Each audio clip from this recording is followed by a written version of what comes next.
பிற்கால சோழர்கள் விஜயாலய சோழன் காலத்தில் எழுச்சி பெற ஆரம்பிக்கிறாங்க.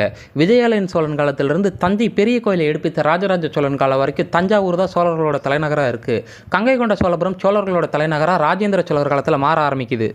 இங்கே மன்னர்கள் தங்குறதுக்கும் அவங்களோட குடும்பத்தினர் அப்புறம் அந்தப்புற மகளிர்கள் தங்குவதற்கும் பல அரண்மனைகள் கட்டப்பட்டிருந்ததாக கல்வெட்டுகள் சொல்லுது. அரண்மனைகளில் மன்னர்கள் குளிப்பதற்காகவே திருமஞ்சன சாலை அப்படிங்கிற ஒரு பகுதியை ஏற்படுத்தி இருந்தாங்க. அதே மாதிரி மகளிர்கள் தங்குவதற்காக வேலம் அப்படின்னு ஒரு பகுதி இருந்ததாக கல்வெட்டுகள் சொல்லுது. தஞ்சை பெரிய கோவிலில் இருக்கிற முதலாம் ராஜேந்திர சோழரோட 19வது ஆட்சியாண்டு கல்வெட்டு கங்கை கொண்ட சோழபுரத்தில் இருந்த முடிகொண்ட சோழன் திருமாளிகை அப்படின்னு ஒரு அரண்மனையை பற்றி குறிப்பிடுது. இதுதான் கங்கை கொண்ட சோழபுரத்தில் இருந்த அரண்மனை பற்றின முதல் குறிப்பு. அது என்ன முடிகொண்ட சோழன்? முடிகொண்ட சோழன்கிறது ராஜேந்திர சோழரோட பட்டப்பேர்.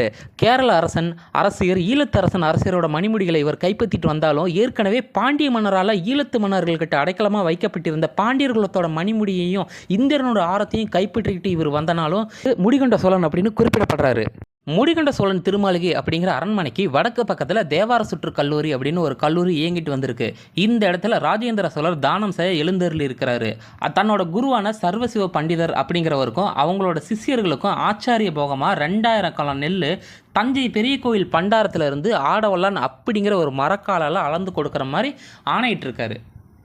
அடுத்ததாக கங்கை கொண்ட சோழன் மாளிகை.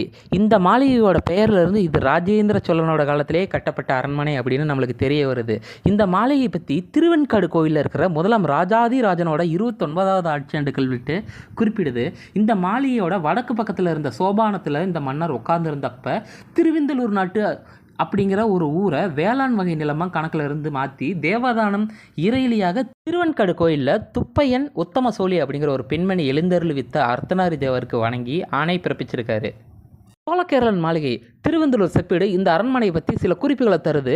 2ஆம் ராஜேந்திர சோழர் தன்னுடைய 4வது ஆட்சியாண்டில் இந்த மாளிகையில் தங்கியிருக்கிறப்ப கங்கை கொண்ட சோழீஸ்வரமுடையார் கோவிலுக்கு தேவதானமாக திருவெந்தலூர் நாட்டு நிலாவினார் தளி அப்படிங்கிற ஒரு ஊரை கொடுத்துருக்காரு.